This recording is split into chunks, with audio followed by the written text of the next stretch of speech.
Bien, aquí veremos el planteamiento de una prueba de hipótesis para comparar promedios o medias poblacionales cuando las muestras son pequeñas, es decir, cuando son menores de 30. Acá les vamos a leer el ejercicio. Dice: se desea comparar si el promedio de los volúmenes del contenido producido por dos empresas diferentes son iguales. De las dos compañías A y B se extraen muestras aleatorias de 18 y 19 respectivamente, y el 5% de significación se obtienen los siguientes datos. Acá tenemos los tamaños muestrales, las desviaciones muestrales y las medias aritméticas muestrales, y vamos a trabajar a un nivel de significación del 5%. Cuando se desea comparar medias poblacionales que provengan de muestras pequeñas, es necesario saber previamente si las varianzas poblacionales son iguales o diferentes. Entonces, eso significa que antes de plantearnos la prueba para la diferencia de medias poblacionales para comparar estas medias, vamos a tener que verificar a través de una prueba de hipótesis para las varianzas poblacionales si las varianzas de las dos poblaciones que estamos sometiendo a juicio son iguales o diferentes. Entonces nos planteamos las hipótesis para las varianzas poblacionales. En la hipótesis nula, para verificar si que es la que está sujeta a verificación, si las varianzas son iguales o son diferentes. Para la prueba de comparación de varianzas o razón de varianzas, como se llaman, utilizamos la tabla Fisher, ¿no? Al 95% de confianza, con dos zonas de rechazo, 2,5% a cada extremo. Recordemos que la prueba de razón de varianza trabaja con trabaja con la tabla Fisher, les decía, pero trabaja con grados de libertad del numerador y denominador, que no son más que los tamaños muestrales menos 1. Muy bien, entonces empezaremos con el valor crítico de la derecha, con 17 y 18 grados de libertad para el numerador y denominador respectivamente, y además al 97,5%. Nos vamos a la tabla Fisher al 97,5% con 17 grados de libertad en el numerador y 18 grados de libertad en el denominador. La intercepción de ambos valores nos da el factor crítico en la tabla del 97,5%, repito, 17 grados de libertad en el numerador, 18 grados de libertad en el denominador, se obtiene un valor de 2,617, que será el factor crítico de la derecha. Recordando, para obtener el valor crítico a la izquierda, trabajamos con esta relación, ¿no? Para obtener el factor crítico al 2,5% con 17 y 18 grados de libertad respectivamente, tenemos esta relación. Debemos volver a calcular al 97,5%, pero aquí los grados de libertad se han invertido. Ya será 18 los grados de libertad del numerador y 17 del denominador. Volvemos a entrar a la tabla Fisher, nuevamente a la tabla del 97,5%. Repito, 18 grados de libertad en el numerador y 17 grados de libertad en el denominador. Nos vamos a la tabla Fisher, 18 grados de libertad en el numerador y 17 grados de libertad en el denominador. Eso pues correspondería a este valor 2,652.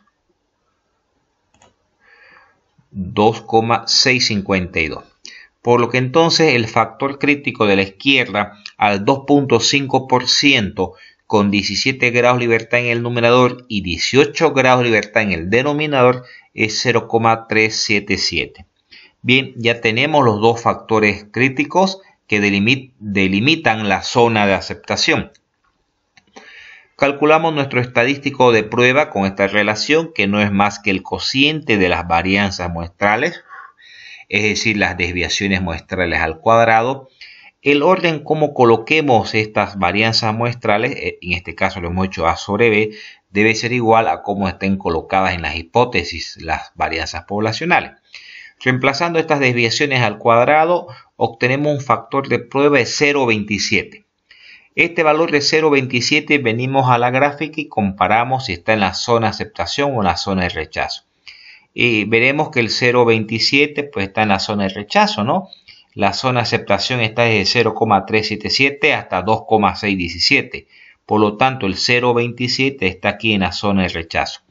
¿Qué se rechaza? La hipótesis nula. Es decir, que las varianzas no son iguales en este caso, porque estamos aceptando al final la hipótesis alternativa, tal como nos dice nuestra conclusión. Entonces, como conclusión llegamos a que las varianzas son diferentes entonces. Son diferentes, no son iguales. Pero en realidad este problema nos planteaba una comparación de promedios. Queríamos comparar si los promedios, las medias poblacionales eran iguales, pero para ello debíamos saber a través de una prueba de hipótesis para la comparación de varianzas si estas eran iguales o eran diferentes. Bajo el concepto ahora que ya sabemos que esas varianzas son diferentes, nos planteamos la prueba entonces para la igualdad de medias. La igualdad de medias, al igual que las muestras grandes, lo hacemos a través de una diferencia, ¿no? Si la diferencia de las medias entre A y B son iguales, pues nos dará una diferencia igual a 0. Y la alternativa si son diferentes. Muy bien. Para la comparación de medias poblacionales, muestras pequeñas, trabajamos con T-Student. Trabajamos con la prueba de T-Student. Bien. Nuevamente el 95% de confianza, el 2.5% a cada lado, ¿sí? Pero ahora debemos generar los grados de libertad. Los grados de libertad lo hacemos con esta fórmula, donde usamos las varianzas muestrales, los tamaños muestrales. Bien, reemplazando en esta fórmula obtenemos que los grados de libertad con los cuales debemos trabajar, debemos redondearlo siempre a un número entero, es 27. Entonces, y además, les comentaba que para la comparación de medias poblacionales, muestras pequeñas, trabajamos con T-Student.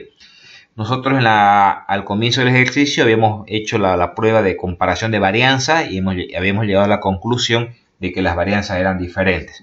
Entonces trabajamos con esta metodología. Usamos esta fórmula para generar los grados de libertad. Entramos a la tabla de T-Student al 97.5% y con 27 grados de libertad. Al 97.5% en la tabla de T-Student, pero con 27 grados de libertad. Sería 2,052 sería nuestro factor crítico. 2,052. La tabla de T-Student, recuerde que nos da valores iguales. El de la izquierda es negativo, así que basta con que calculemos la de la derecha, pues automáticamente ya tenemos de la izquierda. Es decir que nuestra zona de aceptación está entre estos dos valores. Una vez conociendo estos valores críticos, vamos a calcular nuestro estadístico de prueba para la comparación de medias poblacionales. Usamos esta fórmula, la diferencia de las medias muestrales menos la diferencia de las medias poblacionales. Las medias muestrales las tenemos como datos del ejercicio.